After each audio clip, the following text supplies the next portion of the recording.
कोई आपको ना समझे तो चिंता मत करना, क्योंकि अच्छे लोग और अच्छी किताबें हर किसी को समझ नहीं आती। मित्रता कोई स्वार्थ नहीं बल्कि एक विश्वास है, जहां सुर में हंसी मजाक से लेकर संकट में साथ देने की जिम्मेदारी होती है। यहाँ झूठे वादे नहीं बल्कि सच्ची कोशिश की जाती है। सच्ची बात बोलने वाला, सही राह पर चलने वाला हर इंसान हमेशा दुनिया को कड़वा लगता है। प्रशंसा चाहे जितना भी करो, लेकिन अपमान बहुत सोच समझ कर करना चाहिए। लगन छोटा सा शब्द है, लेकिन जिसे लग जाती है उसका जीवन बदल जाता है। जब रिश्ते रुनाने लगे तो उसे नजरअंदाज करना सीखो। जिंदगी बहुत आसान हो जाती है। दुखाने से पहले ही दुखी होने वाला व्यक्ति अवश्य दुख भोगता है। असफलताएं जीवन का एक हिस्सा है। अगर आप कभी असफल नहीं हुए हैं तो आप कभी सीखेंगे नहीं, और जब आप सीखेंगे नहीं तो परिणाम स्वरूप आप में बदलाव नहीं आएगा और ना ही आप कहीं कुछ भी सीख पाएंगे। इसलिए जीवन में असफलताएं बहुत महत्वपूर्ण हैं। वक्त से लड़कर जो नसीब बदल दे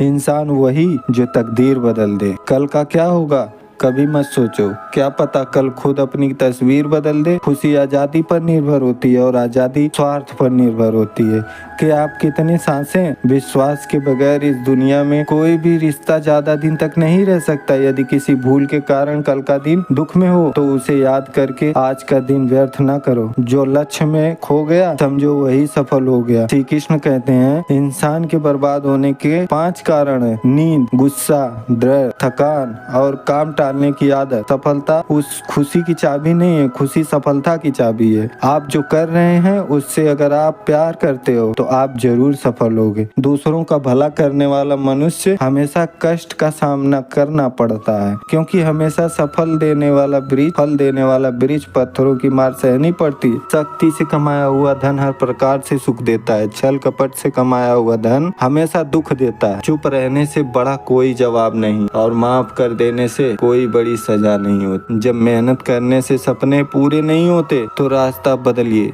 सिद्धांत नहीं, क्योंकि पेड़ में हमेशा पत्ते बदलते हैं, जड़ नहीं। किसी की संगत से आपके विचार अगर शुद्ध होने लगे तो समझना कि वो इंसान कोई साधारण व्यक्ति नहीं है। आपका कठिन समय ही आपको मजबूत बना देता है। एक समझदार व्यक्ति वही है जो दूसरों को देखकर उसकी विशेषता को सीखता है, उससे तुलना और ईर्ष्या नहीं करता। आलसी व्यक्ति कभी भी सफल नहीं हो सकता। जिसे अपने जीवन में ऐशो आराम प्यारा है उसे मेहनत करना अच्छा नहीं लगता, भला वो व्यक्ति किससे सफल हो सकता है। इसलिए अगर आप कोई काम करना चाहते हैं तो अभी से आलस से त्याग दीजिए। अपने काम को कभी कल पर नहीं टालना चाहिए, क्योंकि वह व्यक्ति समय के महत्वपूर्ण ना समझ उसे व्यर्थ ही गंवाता है। अंत में उसके पास कुछ करने के लिए समय नहीं बचता। किसी भी व्यक्ति के अपने जीवन में सफल ना होने का सबसे मुख्य कारण होता है खुद पर भरोसा ना होना। जीवन में वही व्यक्ति हरि ओम हरि